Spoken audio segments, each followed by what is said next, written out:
So good afternoon, you guys. I want to talk about the 48-hour film project. And, I've done this competition over 50 times. I've actually been involved with this for like over 10 years. And I do want to continue to be involved with this competition. As I'm learning, some skills, I do want to show off what I can do. I've transitioned from, making my own films to editing to cinematography to now like drone flying. And I also feel that I'm a fair representative of, talking about, both pros and cons about this competition, because you meet like two types of people. You meet people that will look at this competition and they're going to be like, okay, this is like, God's gift to filmmaking. And then you look at people who have a bad experience and ultimately, they're just gonna just bash the competition. Like I do feel like it's good to have a good 50-50 person, and I definitely just want to be that. So without further ado, I'm going to give you 5 pros and 5 cons of the 40-hour film project.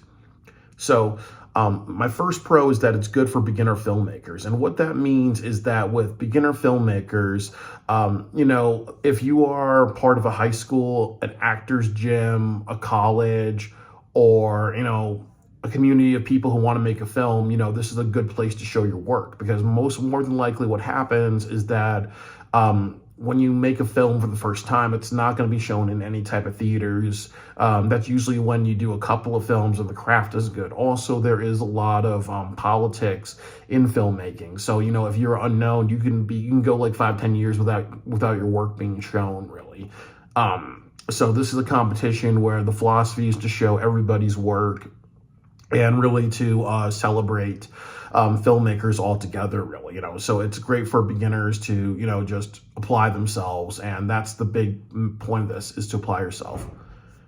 The one of the big problems with this competition is it's very, very biased. Like, one thing that people don't know about is that they really advertise themselves as a fair competition. Many times that what happens is that city producers do sit in on the judging. So I've seen pictures of city producers on Facebook sitting in on the judging. Sometimes you'll have city producers at events saying, me and the judges are going to sit down and we're going to pick our favorites.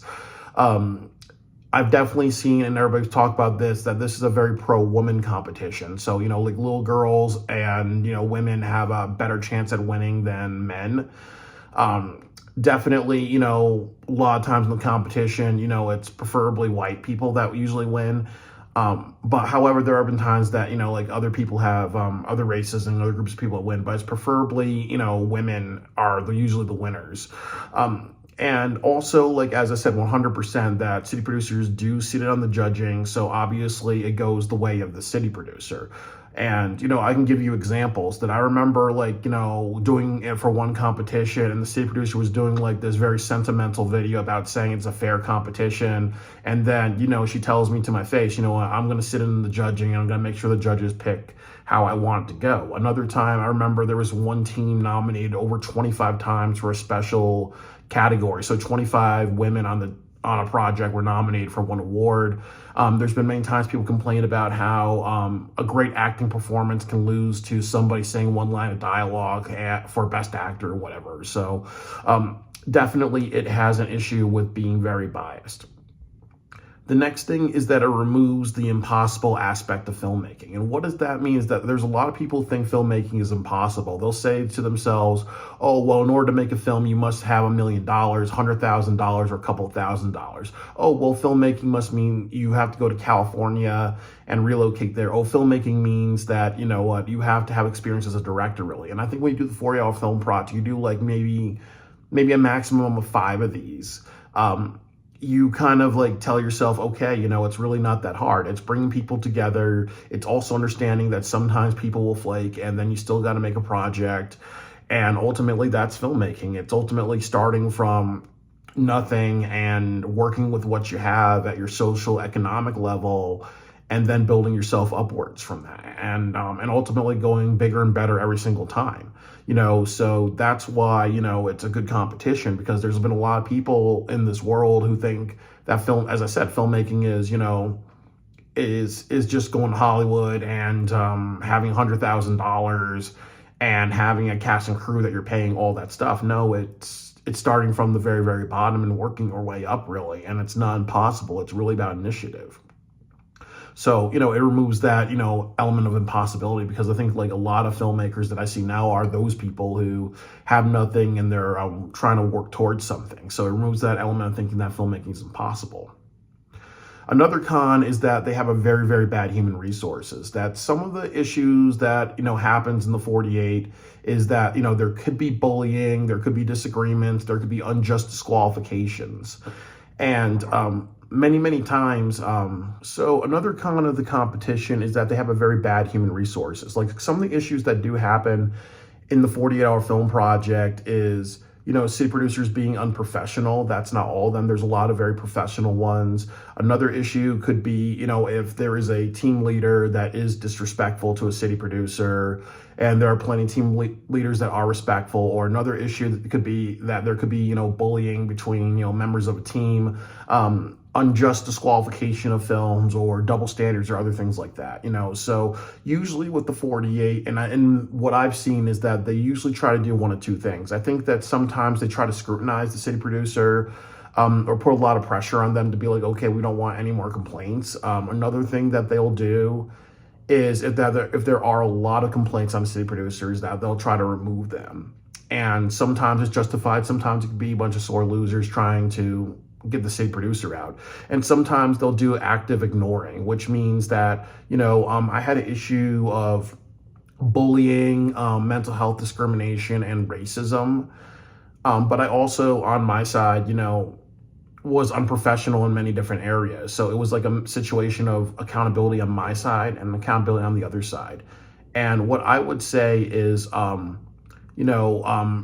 what happened with me is that I talked to maybe 3 or 4 people who were very higher ups in the 48. They ignored me for 6 years.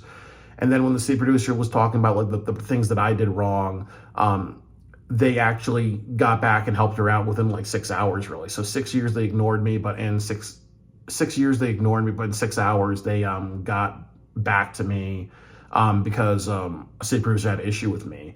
And I remember like how the city producer, unfortunately, was using a lot of very manipulative language. They gave me a disciplinary action, but then this person was like, no, the disciplinary action is actually this. Every city producer is gonna, get an email about you, and other things like that. And it felt like they didn't really discipline this city producer. And then actually the city producer stepped down because there was a controversial article about them working at a job for a city hall, and having a bunch of like prejudice towards people. So yeah, that's just not a good method, which is ultimately we're going to ignore people so they run out of steam and they move on to something else, really. And I do understand, I think that maybe their human resources is just the president of the competition. So you can't like hear every like crybaby issue, really. But ultimately too, it should not be a competition where if there's a problem, it gets ignored. Because obviously, the entrance fee is around $150. It is a weekend. It is bringing countless actors and crew members together, really. So obviously they have to be, they have to really earn their money, really. So, honestly, if they just don't care about you having a bad experience, this is not a competition to be at, or a competition that anybody should be at long term. The next big thing the next big positive is it allows you to work in different genres. So there are many times that people get afraid of things like a Western or a sci-fi or a romance or other things like that. And then when they actually work in those genres, they actually have a good time. They produce something really great. I think that, I remember like being afraid of Western, and I remember like, doing this Western film and doing a really great job with my cinematography. I remember doing some coming of age films and doing very well with that. I remember like also doing some sci-fi as well, really, so it can push you into trying a different genre. There are actually some people who, they may fear horror, but they do horror for the 48, and they're like, I want to do it the rest of my life, and then they become a master like horror writer or a horror filmmaker, so it's good that it pushes you to work with different genres, because that's also another thing that happens in filmmaking. If you want to work with somebody, if there's one project going on in your city and you want to be part of it, and that that's a way to kind of connect with people, and if it's horror and you don't like horror, you're going to have to adapt to her. And if this competition kind of motivates you to get out of your comfort zone, why not? That's a really good thing. So when I look at my list, unfortunately, one of the big issues with the 48, one of the big cons is bullying. And there is a bunch of bullying that does happen at the 48. And I did talk to you guys about my experience with city producers, but there's also a couple of other things. I remember like one time when I did it for one competition, the first thing that many people were saying about me when I actually went to the meet and greet event, where like people were talking about my skin color. There was this guy who said, it's great that a black man's doing the competition on mixed race.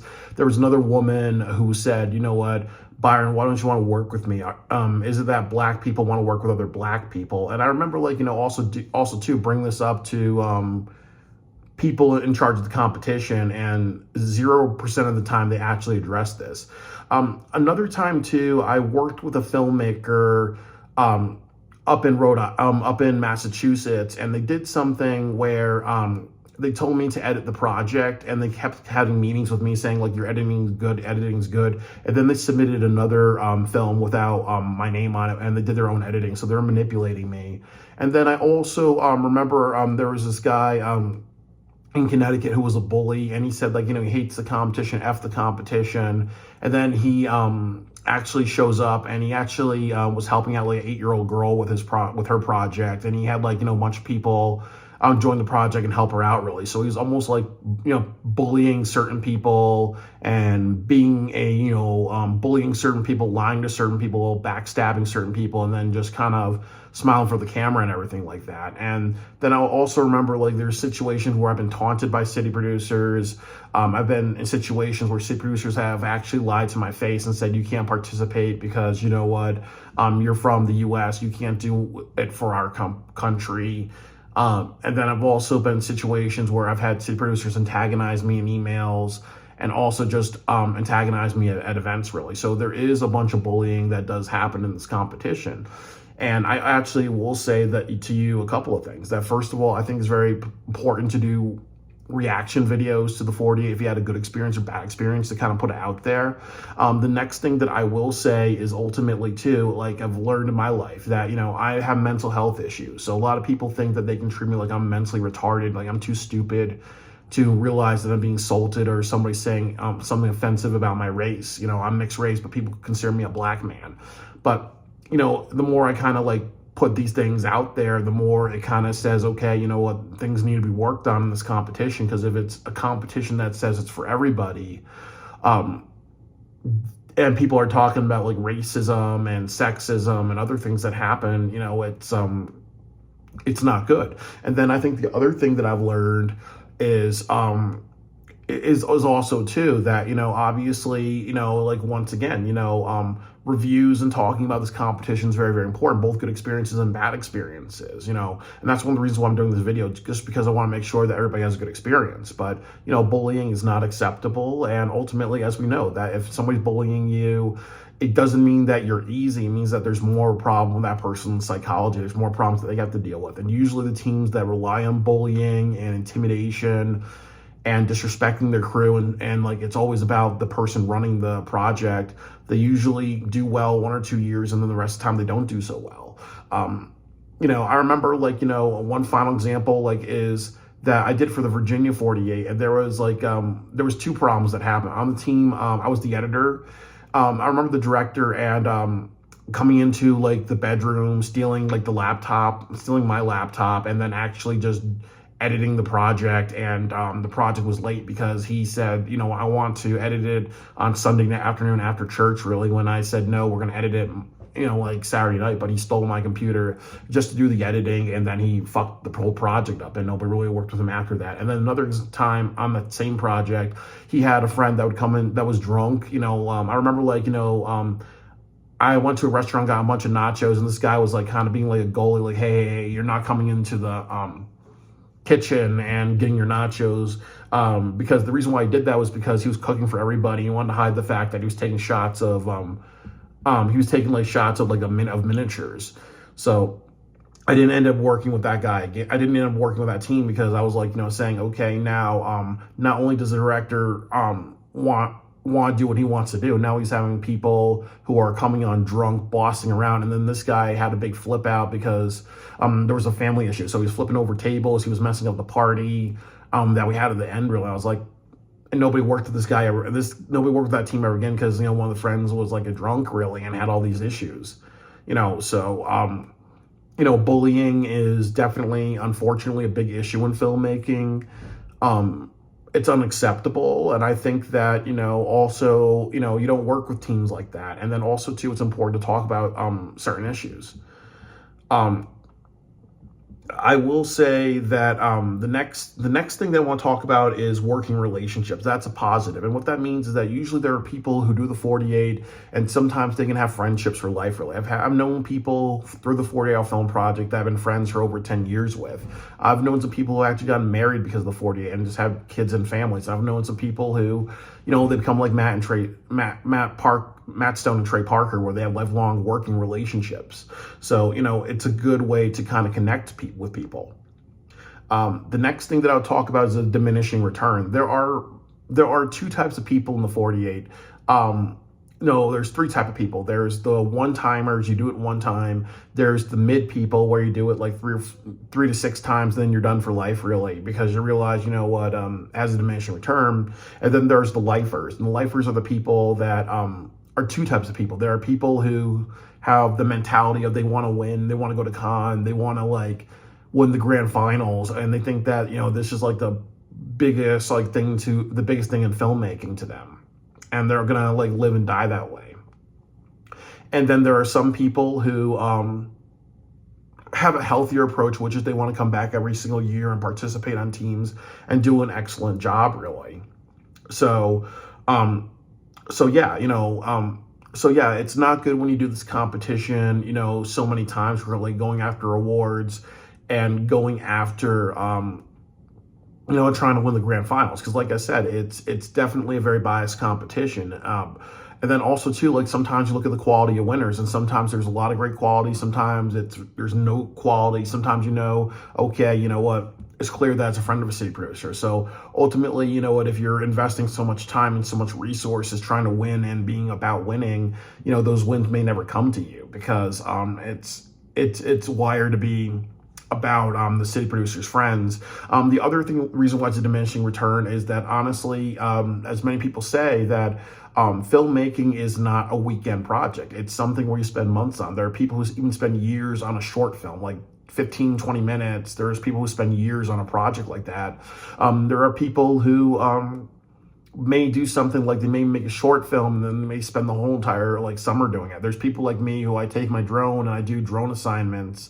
So I'm flying my drone as much as I can, really. You learn more by working on long-term projects. So if you do a competition like the 48, it's 48 hours, 16 hours of writing, 16 hours of writing and pre-production and other things, another 16 hours of filming, and another 16 hours of editing, really. That's a diminishing return because eventually you're going to be like, okay, I can't really grow as a filmmaker because I'm being so because that's such a tight restriction, really. So there are people that have to realize it's a diminishing return. I think when you're new to filmmaking and you kind of just know how to apply yourself and get resources and learn some skills, that's good. But if you do it long term, it's not going to teach you anything but just to rush through filmmaking or kind of get or not realize that most of the time that people who are successful, they either have very, very big teams or they can do everything like that, or sometimes they get lucky. So I would say that to go to my positives is that it's something to look forward to. It's like a box social type of event. And I think that that's important to say, really. It's something that people look to every single year. It's definitely something that puts a lot of positivity out there. And I really just, I'm happy that it does that, because there are some people who, like I said, who may just not want to become big, successful Hollywood filmmakers. So this is a nice thing about it. And I think that's really important. The next thing that I will say is just writing down some of my notes. I'm gonna give you like a bonus after this. The next thing that I will say is that everybody cheats. And I know that this is a very controversial thing to say, but everybody cheats in the 48. And that just means that, and that's not everybody, I know it's a generalization, but what that means is that there is a lot of cheating in the 48-hour film project. Like I've said, that a city producer can be biased. They can pick certain people. Another thing is that they have the ability to look at your film and then disqualify you. Like, for example, if I was flying my drone, they could say something like, okay, you don't have permission from the city of Boston to do it. So therefore we're disqualifying your film. But then they can have another film of a team that they really, really like, and they can say, yeah, we're not going to do anything about that. And then when you argue about it, this team is going to be they're still going to get the awards. You're just going to bring the problem to the president of the competition. He'll either talk about it or ignore it, really. And then they'll say, okay, I'm sorry that this happened, but better luck next year. They'll make you go through that gauntlet, so there's ways that city producers do cheat. They can unjustly disqualify you. They can be biased towards a certain team. The other thing is that I've met many people who say, okay, the restriction's too tight, really. So you meet many filmmakers who pre-write their scripts. There's actually some people who would even do stuff like, okay, they'll just take out like the drone or the cameras and they'll be filming, locations and getting good cinematography. There'll be people like, you're not supposed to do this. They'll be like, okay, you know what, you get like 12 32 like maybe different genres, 16 of the good of like maybe of group A genres and 16 of group B genres. So there may be some people that write down little paragraphs, like maybe like 6 or 7 lines of like what they're going to do once they get that. So there is a lot of cheating in the 48.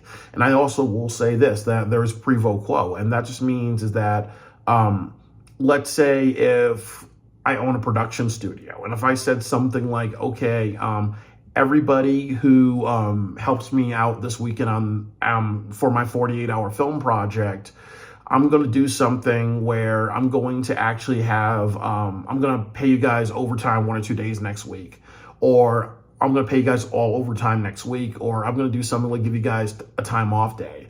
So, a studio could do that, or they could say something like, okay, you know what, I'm going to talk to 4 or 5 companies and we'll film there, but we're going to give them like a discount if they ever need a commercial, really, type of thing, really, so it's not really about, it is about money, which it shouldn't be about. And it's not supposed to be about money, but then it is about money. You're not supposed to, do monetary transactions, but there are monetary favors. So yes, there's things like that. I think another big controversy is paperwork. Like I think for a while, the rule is that you can turn your paperwork late. But the other problem is that I think in the past it would be pick and choose. Like there may be some teams that turn their paperwork late, they get disqualified. There may be some teams that turn their paperwork late and they're allowed to, have their film shown and go after awards. Really, that happened to one of my friends when I was working on his team. That he was allowed to keep his rewards. To keep his awards and turn in his paperwork very, very late, really. So there is a lot of cheating within the 48-hour film project.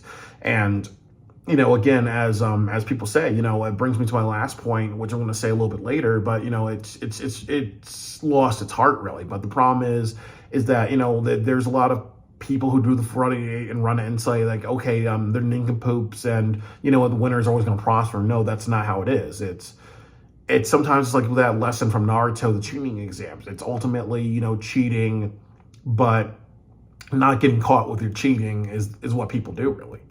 So it's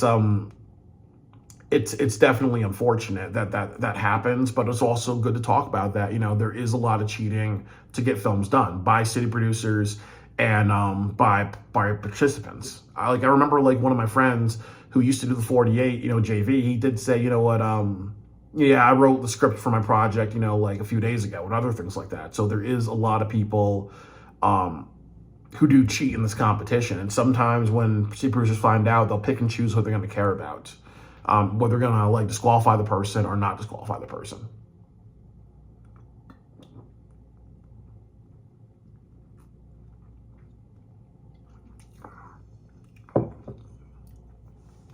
So, the final thing is that it encourages you to travel. So, I do have a very interesting story that I had a bunch of travel phobia and I was going through a lot of depression. So, a few years ago, when I did the 48 for, like one city, it wasn't working out really. So I traveled to like, Ohio, and I traveled to, Boston, Newport News, the Carolinas, Atlanta, and a lot of other places. And it helped me, come up with the goal of traveling to different states and meeting different people.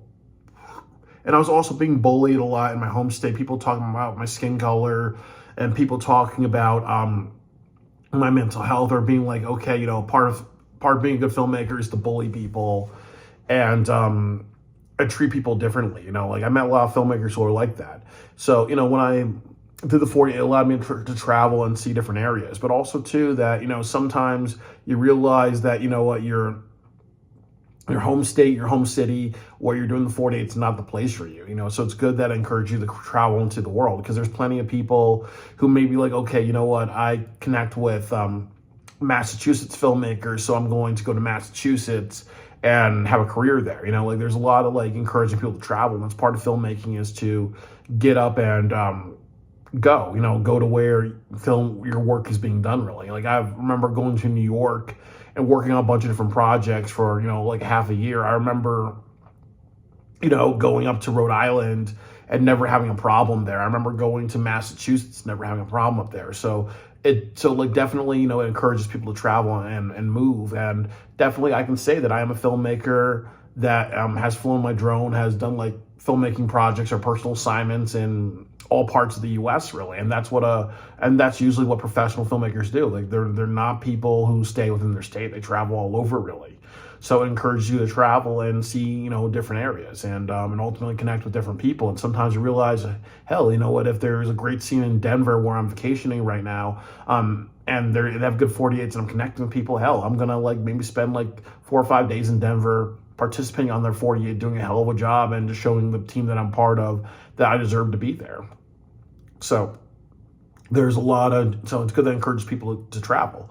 And I think the final problem I will say as bonus one is that this is a cash grab, that in the end of the day, no matter what happens, no matter the experience that you gain, the headquarters is getting their entrance fee. It goes from $150 all the way up to $185. And I know that during the pandemic, they had something where make a film in your house and they're charging like $25 a piece really. But it's definitely there to make money. Like I've said, if you have a good experience or a bad experience with a 48-hour film project, at the end of the day, they're getting paid, and that's kind of like the thing really, and the other issue with that, and I'll say this, is that in addition to, if you may have a good experience or a bad experience, there's been many times where, I've done the 48 and other people have done the 48 and their film gets played out of order. Sometimes there was somebody talking about like how they did it for the Nevada competition, and they were filming it somewhere and they had it out in the desert really, and across the street they were hearing like a dog being abused, and it was done at like this very like trashy like outdoor theater. And then there was another time, how should I kind of say this, that I remember doing it for Rhode Island one year. And what happened was there was this team that did a very, very great job, like outstanding horror film. And what happened was the film lost power, and the projector like got shut down really, because they had to spend 5 minutes finding an extension cord, and they're seeing technical difficulties, and then that team didn't win anything. So there it goes with that really. If you have like a mediocre experience, they don't care, because they're getting paid in the end of the day really. And I just think that that you have to understand that, in the end of the day, they're making their money. And if you have a bad experience, you know what, there's so many other filmmakers in this world that will do the 48. So it's almost like, as I said, it's a turnaround, so if you get screwed, they're not going to care. It's like, it's almost like, eating at McDonald's. If some people have a good meal, it's good. If it gives you the shits, it gives you the shits really. But I'm ultimately not trying to bash the competition. I'm just trying to be honest with you that it is a cash grab. Again, there are people like me who used to do like over 10 in a year really. So that's $1,500, and sometimes they'll give you a discount, sometimes they won't. But And I've actually met city producers who've actually will mock or make fun of people for doing so many of these 48s, really. Or, and as I said, that, they don't care if you do 100, if you are, a great filmmaker or a crappy filmmaker. At the end of the day, they're making their money, really. So, but it's also a little concerning that people will be criticizing you for doing their competition, really. There's definitely a lot of issues with the competition, and I really, really just think that it's important to address all these things. So that's all I gotta say about the 48. I think that overall, I would say that in general, my final statement about it is that it's a very great for beginner filmmakers.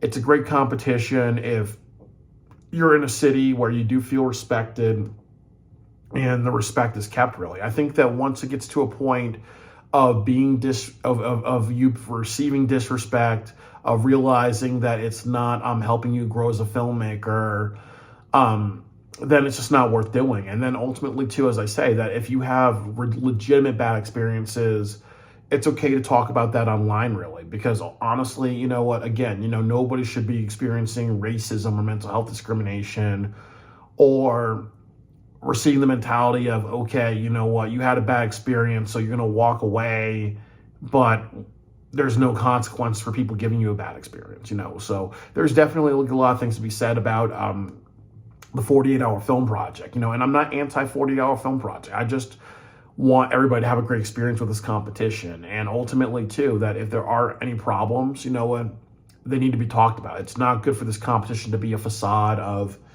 a perfect competition. If there are any issues, that should be talked about, and everybody should be treated fairly because we're all paying good money for this competition.